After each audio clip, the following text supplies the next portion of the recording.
August 4th. How low? No.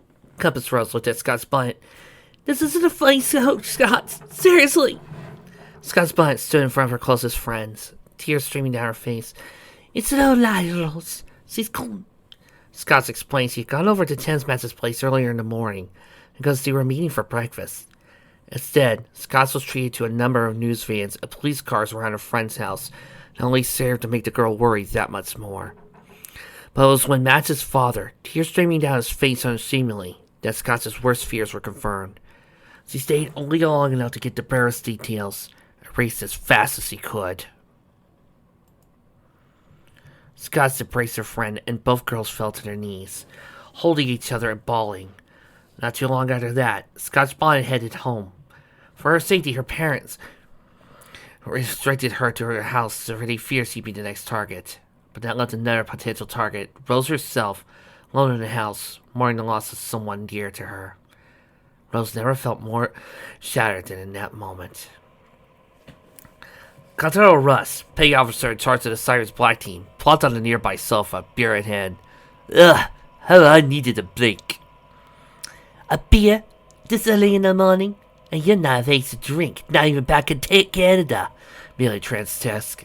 Why don't you do something more protective and legal instead? From where she sat, Cazelle burst chuckled. Bet 10 to 1 she propositions you for sex. Bentley stuck her tongue out to fell siren. Aw, way to take the suspense out of it, can't she? Contador rolled her eyes. I'm not sleeping with you, Ned. Come on, Alto. I pretty much exhausted all the members of the Sisterhood who are interested. I have to have a challenge. Besides, once you sail into the island of Lesbos, you'll be forevermore in paradise. Paradise? So that's what you're naming your body parts now? Midley grinned sternly. If you think those are good, you should try my Valley of Fun. Give it a rest, Med, Contador insisted. Kind of so not in agreement. Anyway, question for you, Alto. Where are we to stand down for the next few days? Personally, I'd rather be on the hunt. Contador took a swig of her beer, then sighed. Yeah, personally, I agree to you. I'm addicted to hunting these little cunts, but the captain says we made too much of a profile for the past few days. Let's only get more of the police involved. Ergo, more of a chance to get caught. And apparently the prince doesn't want us caught. So I have to sit tight, at least until the hurricane gets here. Then we can get on to our business. My business is fuck, Med, but you stop! Medley pouted. You guys never let me have any fun. With Luna. By the time noon had rolled around, news of Tensmatz's death had become public knowledge. Celestia and Luna, as the senior staffers at Canterlot High, had been notified, and as such, were immediately on the way to Tensmatz's house to offer condolences to her parents. Luna, looking very out of sorts, sighed. I cannot believe this is happening. For years, Canterlot has been a relatively quiet town, and now all this has happened. I don't mean to sound insensitive, but it's almost as if Sunset's arrival was merely the tip of the iceberg. Celestia frowned. This can't be blamed on Sunset, and you know it, nor would I. I didn't mean it that way, Tia. What I meant was... Luna sighed once more. It seemed as though things were easier when we first accepted positions to head CHS. Then Sunset showed up, and things have been an avalanche of instances since. While Sunset has been a result of some of those issues, obviously she's not behind them all, and given her new outlook on life, I doubt she would ever be the source of any more of it. But even still, these problems, the 5 incident and all this, would have existed whether Sunset Simmer came into our lives or not. I know, Celestia replied, and the fact that she's now in touch with her homeworld disconcerts me. Not because I don't trust her, but rather, when the strength she is now, what if something stronger comes across? Luna had no answer to that, and as he turned to the street where the family had lived, he had to be waved through a police roadblock before continuing in. Too many looky-loos, the officer explained with a apologetic shrug. Amazing how many people are afraid of stuff like this. When it happens to someone else, the morbid curiosity kicks in. Not mine, Luna muttered as they drove past the news vans and law enforcement vehicles. Not mine at all. He finally pulled in front of the house where the crowd was most centered as various reporters approached. Another police officer arrived. Sorry, no visitors allowed at this time. We're conducting interviews right now and we don't need further journalists. Celestia was about to explain when another voice called, "They're clear at gunsight. I know who they are." Celestia smiled at that. As he noticed there was going to be a problem, she would have called him. Sir enough, Shining Armor put his head into the car window. "I'm guessing she was your student?" He pointed 2 houses down. "Go ahead and park there. The neighbors have been kind enough to let us use their driveway while we were checking the scene." Shining walked over while the two went and parked. As they got out, Shining added, "If I'd known you were coming, I would have told you to set up clearance." "No need to apologize, Shining," Celestia said with a melancholy smile. "This is a duty I never wished I had to do." Nothing more said. Shining escorted them into the house to let them do their duty. As they did, someone flagged Shining's attention, and with a nod, pointed him to the door before heading off. "Shining, you're not gonna believe this shit," Shadowwood said as he approached. "Lad just got back with yourself from Ruby Tuesday case. And well, take a look for yourself, man." So he handed over the tablet he was looking at. Shining looked at the tablet, eyes starting to and fro as he looked over the report. He paused and gave her a look that would have been comical had the situation not been so serious. "Is this shit for real?" She nodded. "Yeah, I thought the same thing. What the hell are the FBI lab techs smoking, and does the DAA know about it? But it turns out we sent some of our cases to the ECSD down in Labs, San Diego, so they are up on the up. Shining wrapped his fingers on the screen. "But this?" "Says he was killed by something with fish scales, I know. Furthermore, they're checking with the San Diego State to see what kind of fish it was. Though that doesn't make any sense either. So either our killer works at a supermarket and handles fish, or we're dealing with a sick fuck that wears gloves made out of fish scales. Either way," she groaned as she took the tablet back, "I don't think we could have asked for a weirder of a case." "Hey, maybe we stay with the feds on this case. We could go work with the X-Files. Can't get any weirder than this." She jabbed him with the tablet. "1. The X-Files are fake, I hope. 2. At the rate things are going, I'm very sure this could get weirder. Now come on, we gotta start talking to some of the local experts. I don't think the lab's gonna do this alone, and I don't know about you, but I'd rather have a second opinion before Special Agents Badge and Harline insist we do." Sunset lay on her bed in her room, digesting the news she heard. "We were supposed to have lunch today. She wanted to make up with me, but now she's dead, and things will be forever left unfinished. It's not fair, damn it! It's not fair!" There was a knock on the door. Before Sunset could tell them to go away, Althea opened the door. "Hi, you feeling okay?" "No," was Sunset's simple answer. "Yeah, I figured when you left your breakfast half uneaten. Twilight's doing the dishes, so I thought I'd come here to talk to you." What was unspoken was the fact that Octavia suddenly had the urge to throw Sunset through the window, then take a glass jar and skin her alive before feeding her to Fluttershy zoo animals. Repressing a shudder at the out-of-nowhere thought, she sat down on her bed next to her soon-to-be cousin. "Want to talk about it?" "Yeah, the murder girl? I knew her. She was one of the girls I tormented in the past. With all I've done to help one of her friends with a relationship problem that said friend had, she thought she wanted to go to lunch today to bury the hatchet. We were actually going to go yesterday, but I was too busy." She looked away from her cousin and said, "I wasn't really busy, but I wanted some time to prepare." While Sunset wasn't crying, she clearly looked broken up about it. "If I hadn't been such a lazy ass, she could have still been alive. Or maybe we were the ones who were broken in today, because you'd be amongst the dead." Octavia reached down and stroked her cousin's hair. "Is that what you would have wanted?" Sunset sat up. "No, of course not, Tavi. You know that." "Then don't. Look, you're alive. You're with us. Well, yes, you're mourning. Don't forget you are the people here who are glad that you're alive, and that you're not ones we have to bury." Violet eyes went cyan, and there was truth in them. "I know, but I still feel bad about it. So Twilight's feelings don't matter, or mine, or the rest of your family. No, not that. Maybe I'm just being Malden." Sunset stood up and looked at her cousin. "Did you ever feel you had a responsibility you had to fulfill?"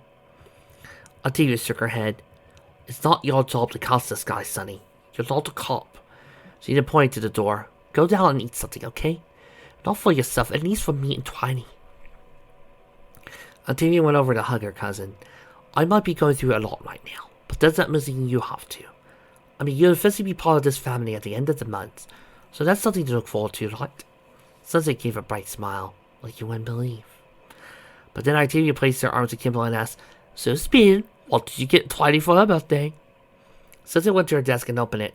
"I've been saving up forever for this. I hope she'll like them." Sunset handed over the ear studs for Equestria and hoped that Octavia wouldn't ask what store she got from. Octavia opened the case and her eyes lit up. Then she looked at Sunset with utter heartbreak. "You don't love me, do you?" "Huh?" Demetrius pouted. "You caused her this! You love her more than me!" She handed the case back to Sunset. Her eyes nearly wet with tears. "And I thought I was important to you." Sunset face palm. "I wonder if it's too late to get that pearl back," she muttered. Octavia gasped. "You call her a bird too?" Meanwhile, Sable was busy watching the distance when Celestia returned home. "How are you feeling?" he asked her. She gave him a look of surrender. "I don't ever want to be in that position again. The mother, Mrs. Accolade, looked as though she was going to lose her mind right then and there. Frankly, I wouldn't have blamed her if she did. As for Tensmaz's father, he wasn't there. Accolade said he was probably drinking himself away at a bar in grief." He walked over to her and started massaging her shoulders. "Sounds like you've had a hell of a day." "Hell is right," she moaned gratefully as her muscles relaxed. "You have a wonderful touch, you know that?" "Takes the perfect woman to appreciate that," he told her. "You spoil me rotten, you know that?" She paused in a chair by the kitchen table.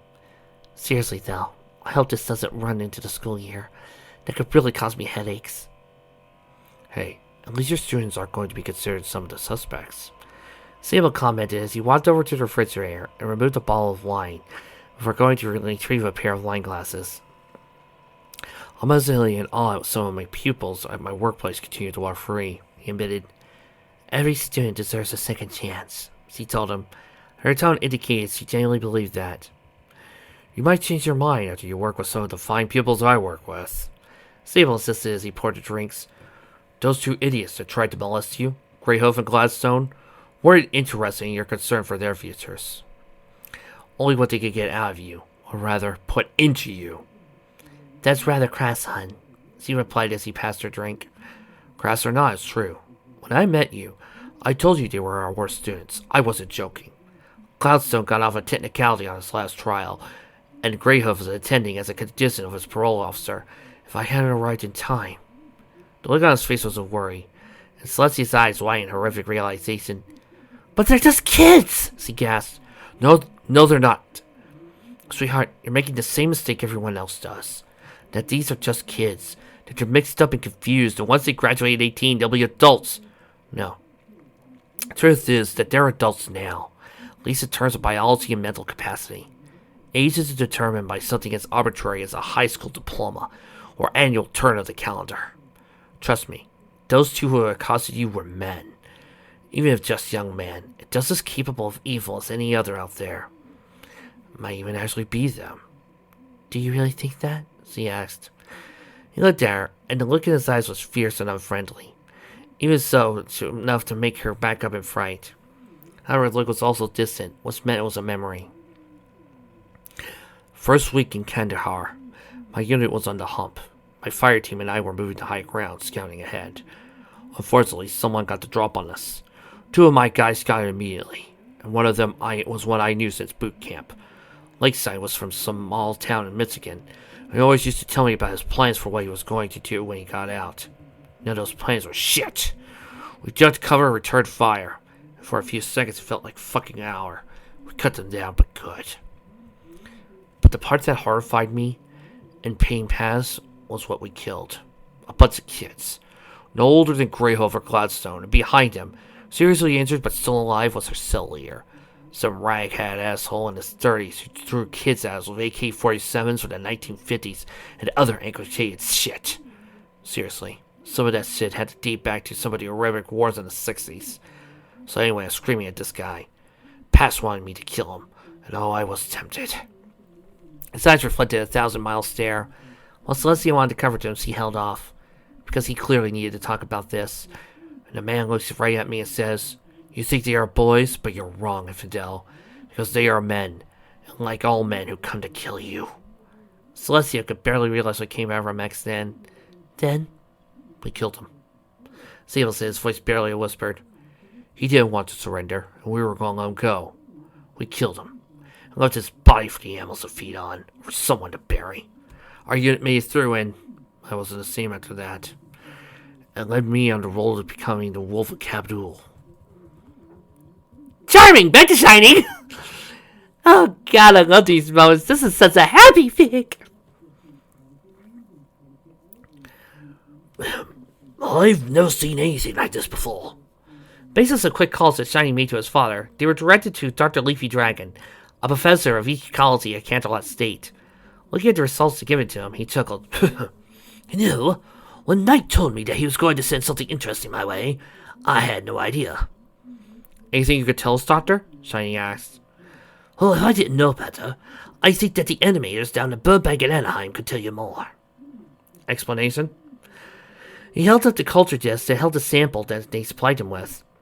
This isn't a fish scale, as far as I can tell. Oh, it looks like one. In fact, it looks like placoid scales, which are usually found on sharks, but the composition doesn't look right.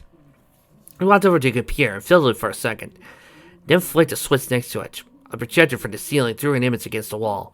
These are placoid scales. These came from a dead leopard shark that beached itself off the coast of Anakara a few weeks back. Note the shape and look, as well as the composition. Both Shining and Sandalwood studied the image before them. While there were similarities, there were also enough differences they even cleared to their untrained eyes. Okay, so what do you think it is? Shining asked him. Speed Sarge scales, Leafy Dragon told him. When the listener faces read one of confusion, he had, about 4 years ago, I was part of a team that developed a new swimsuit for the U.S. Olympic swim team. This suit was composed of thousands of miniature synthetic scales that emulated socks, so the swimmers could speed faster, boosted the performance about 37%, if I recall correctly. And I hear the Russians are trying to develop a version as well. I see. Sandalwood said in a voice that indicated she didn't believe a single word he was saying, but said it just for the sake of conversation. Doctor, if we were to leave this to you, how long do you think it would take to confirm it? I'd probably have to get my sample of the synthetic scale from my home, but I'm pretty sure I could have it done by tonight. Worst case, early tomorrow. We appreciate it if you could, Shining said. Hey, anything for the fence. If this is tied to the murders, then I'm all too happy to help any way I can. Plus, this research, honestly, is rather exciting.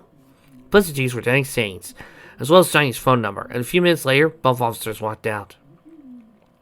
I don't like this, Sandalwood said. You don't like anything, Sandy. Shining joked. What, you think he's lying? Leafy Dragon? No, I don't think he's lying at all. In fact, he went above and beyond in giving us the information we didn't ask for. The problem is he doesn't have the whole story. Oh, how so? Shining asked as they made their way to the agency car they were alone. Simple. I recall those suits he mentioned, and they weren't the only ones those were made for. Silvers had them as well. Knew a guy at my last command who wanted one of those sweatsuits. So you tell me this is a dead end? Yes, he spotted the driver's seat. Could be worse. It wouldn't surprise me if there's a military version available to... Oh, fuck you, Vic. NavSpec Warcom!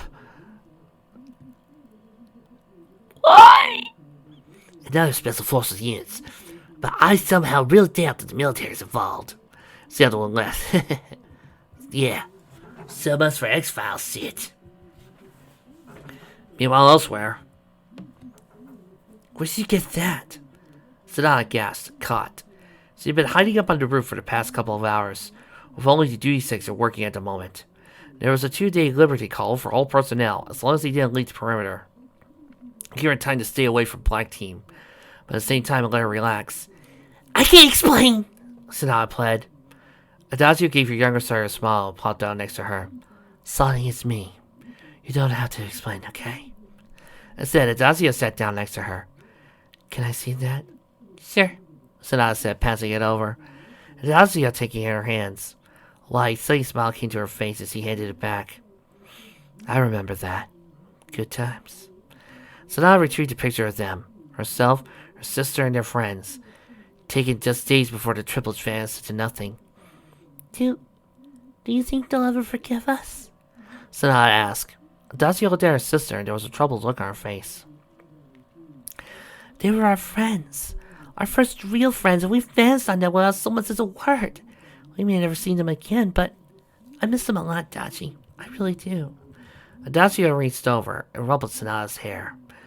She had to cut it a military-compatible length, and short hair didn't look good at her at all.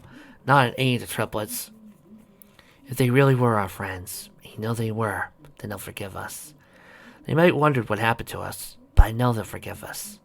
Like I said earlier, when this is all over, we can go back and live normal lives. I promise. She then looked at the pad and pen at her side. What's this for? This time Sanada blessed.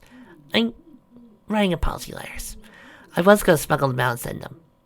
You know you can get in serious trouble if you do.